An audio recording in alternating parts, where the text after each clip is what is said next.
Hello, I'm John Humphrys. You may know me from such programmes as The News. Welcome to 28 Acts in 28 Minutes, the fastest show on radio. Over the next 28 minutes, you're going to hear 28 different acts. The clue is in the title, for pity's sake. The thing is, after 1 minute each, I switch their microphone off. Harsh but fair.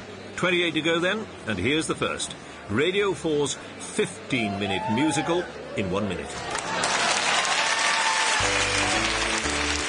This is the opening number, a very memorable tune. It will also be the finale. You'll hear it again quite soon. We meet and fall in love. This is the love song. We'll spend our lives together.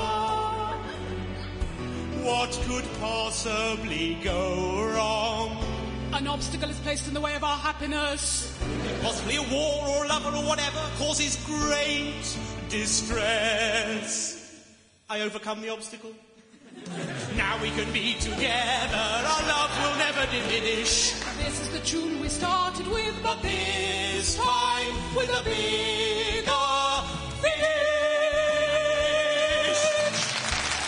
That was Richie Webb and Vicky Pepperdine. And here are some jokes from the 2005 Perrier nominee, Jason Manford. Have we got any Irish people in? Yeah. My parents are Irish, and I've only got 60 seconds, love. My grandparents are Irish, and I don't know if you know this, there's more Irish people in the rest of the world than there is in Ireland, right? That's an actual fact. Their biggest export is people, right? And the tourist board over in Dublin, they're thinking of changing their slogan to Ireland, we're not all there. So I think that might be all right. I was doing a bit of shopping the other day. Just laugh on your way home. I was doing a bit of shopping the other day. I walked past Ann Summers and there was a PVC nurse's uniform in the window. I thought, who finds that sexy, right? Not me. And I've worked it out. I'm the freak. I don't find it sexy because my mum was a nurse, right? That's ruined it early on in life. And I've got a sister as well. That's a schoolgirl uniform ruined. And my dad's a French maid. There's not a lot left. So thanks. Jason Manford there. Don't say I don't treat you. It's Punt and Dennis now. Hello. Since we only have a minute, we thought we'd explain to you the entire history of the BBC.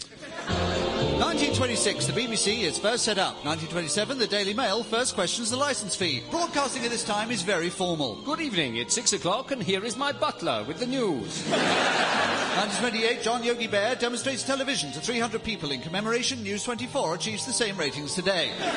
30s, and broadcasting is fiercely patriotic. Foreign news now. Aren't foreigners awful? They're going to cause a war, you know.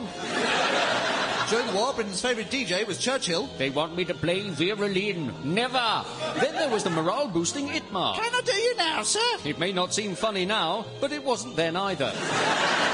After the war comes the Golden Age, with programmes stored on tape so the BBC can wipe them and lose them to posterity. There was the 50s. Look, it's Muffin the Mule. The 60s. Your strings are on fire, Muffin. Call International Rescue. The 70s. Ooh, Betty. The 80s. I'm getting repeated. The 90s. The Now Show. And now the new millennium. I'm Andrew Gilligan. Tony Blair's a liar. Whoops. Big trouble. Which brings us to the present. Come there, boys. You know the rules. We have to get on. Now, this young lady won the BBC New Comedy Award at 17. She's a delight. She's Josie Long.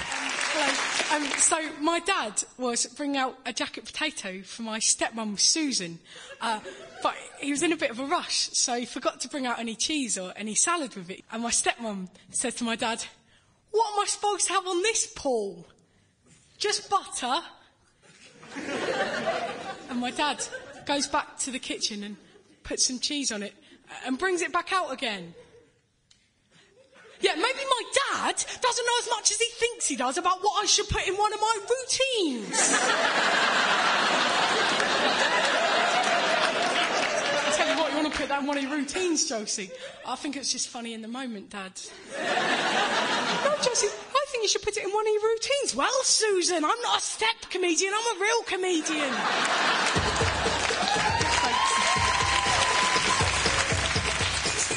Josie Long. And now, Ed Byrne. I would like to use my minute to explain why the film Back to the Future is in fact crap. Bear with me. Okay, Marty McFly, he goes back in time, he gets to meet his parents, but because he meets his parents, he causes them not to meet each other. That threatens his existence. Okay, like it so far. So, he hangs out with his mother fancies him. Don't ever watch Back to the Future with your mother. It's the most awkward hour and a half of every time in your life. He gets to know his dad. Sample complete. Ready to continue?